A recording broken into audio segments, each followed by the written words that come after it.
Willie D. Live. The market is down right now. Crypto's down. The stock market is down. How do you convince people, or do you even try to convince people to invest in the stock market and especially crypto? There's a whole lot of skepticism about cryptocurrency. How do you convince people that cryptocurrency, you being an avid crypto investor who has made a lot of money doing crypto, that crypto is not a scam? Well, Overall, I know that there's some right. scam coins out there. There are some scam coins out there, but how do you convince people overall that the concept of cryptocurrency is not a scam? Well, you know what? I'm not really in the business of convincing people of much of anything. I am here to share information. I want to convince people to get the information so they can think for themselves, right? But if you talk about, let's talk about crypto. As you mentioned, all cryptos are not equal. There was about 12,100 different cryptocurrencies that disappeared when the crypto winter started because these coins, these projects were not strong enough to sustain themselves. Some of them were scams.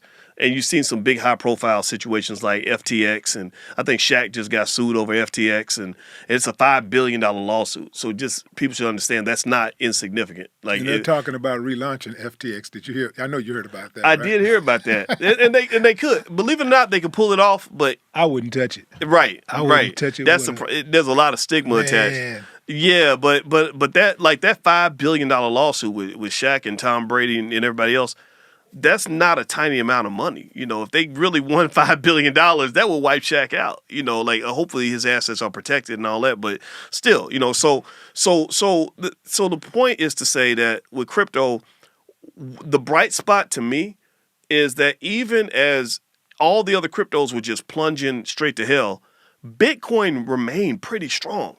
The fact that Bitcoin stayed above 15,000 per coin. Remember, 15,000 was a massive price for Bitcoin just a few years ago. It was unheard of for Bitcoin to hit 15,000, right? So the fact that Bitcoin maintained so much of its value during the crypto winter tells me that once the economy changes, because this too shall pass, economic conditions change all the time, that once things change, the sun comes back out, people start feeling good again about investing, they start coming back outside, so to speak, I think Bitcoin's going to go crazy.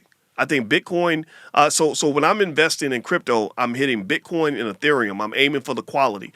I'm not really messing with a lot of coins I don't understand. And the other thing, too, about crypto is I don't put more than 7% of my portfolio in crypto.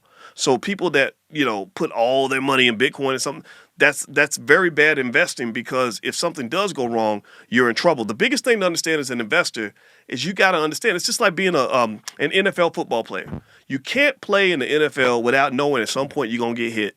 At some point, you're going to get hurt. You know, it's going to happen, right? The best you can hope for is that you take a bunch of hits and you win a couple Super Bowls along the way. And that's what investing is. And so people that think investing is always clean and easy, those are the ones that make the biggest mistakes. They get scared. The market goes down. They run away. They sell everything. And here's the thing. When people try to convince me that, oh, this is the big one, the whole stock market is going to crash forever and all that, I just ask them a simple question. I say, can you name one time in American history that the stock market went down and did not come back up? I said, tell me about one time where that has happened.